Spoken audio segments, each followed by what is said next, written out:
ہمارا باپ ہماری خواہشیں پوری کرنے کے لیے کیا کیا کرتا ہے. آپ سوچیں اپنی جوانی کے اوپر سب سے پہلا فون جو مارکیٹ میں آتا ہے آپ جا کے فون بائے کرتے ہیں. لیپ ٹاپ پسند ہے آپ لیپ ٹاپ بائے کریں گے. گاڑی پسند ہے آپ گاڑی جا کے خرید کے لے کے آئیں گے. لیکن جب بچے ہو جائیں گے تو پھر باپ پتہ کیا کہتا ہے, دیکھو میرے جوتے بھی صحیح ہیں, یہ 2 سال پہلے ہی تو خریدے تھے, میرے کپڑے بھی ٹھیک ہے, یہ لو پیسے تم میرے بچے کے لیے چیزیں لے آؤ. اتنی بڑی سیکریفائس کون کر سکتا ہے؟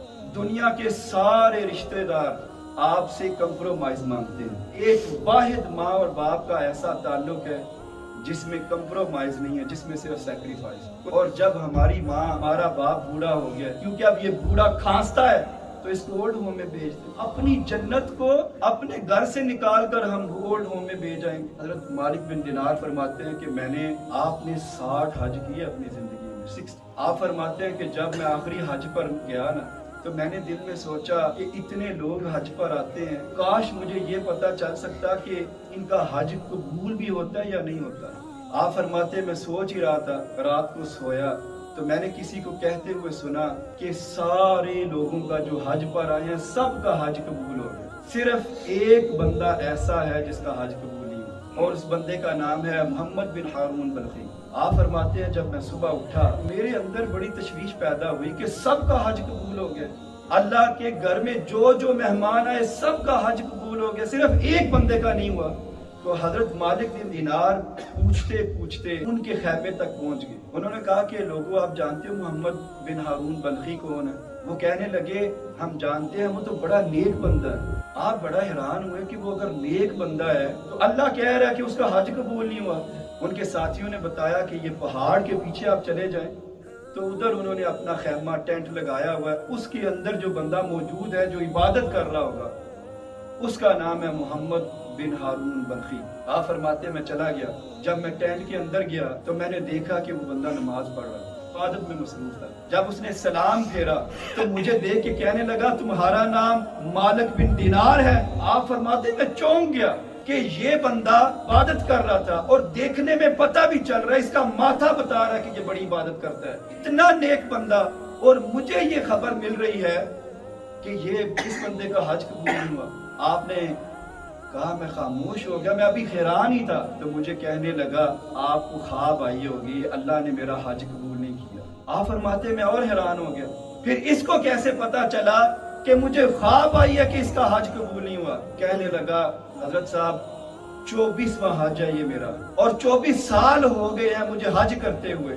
ہر سال مجھے آ کر کوئی نہ کوئی بتاتا ہے کہ تمہارا حج کوئی نہیں قبول. آپ فرماتے ہیں میں حیران اور پریشان ہو گیا, 24 سالوں سے یہ عبادات میں ہے, 24 سالوں میں یہ حج کر رہا ہے, تو حج کیوں نہیں قبول ہو رہا؟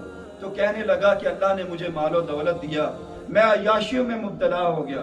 ایک دن میں شراب پی کر آیا تو میری ماں تندور کے اوپر بیٹھی ہوئی تھی, تو میں نے اپنی ماں سے کچھ کہا تو اس نے آگے سے مجھے کہا تم نے شراب پی ہے یہاں سے چلے جاؤ. کہتا ہے مجھے غصہ آیا, میں نے اپنی ماں کو رکھ کے ایک تھپڑ مارا, وہ تندور میں گر گئی. لوگوں نے مجھے پکڑ کر ایک کمرے میں بند کر دیا.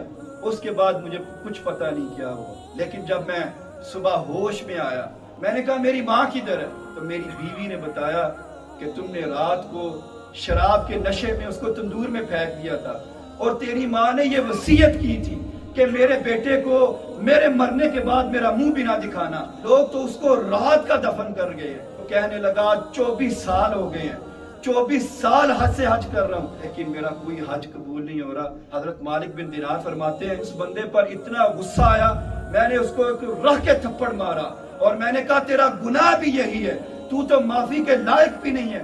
آپ فرماتے ہیں کہ جب میں چھوڑ کر چلا آیا, آپ کو جب میں سویا تو نبی اکرم صلی اللہ علیہ وآلہ وسلم میری خواب میں تشریف لے آئے. مجھے کہنے لگے مالک تو نے تو بندے کو نا امید کر دیا. کہنے لگے میں نے ہاتھ باندھے, میں نے کہا یا رسول اللہ اس کا قصور ہی ایسا ہے. تو کہنے لگے جا کے اس بندے کو بتا دے کہ قیامت کے دن تیری بخشش بھی تیری ماں کی وجہ سے ہوگی.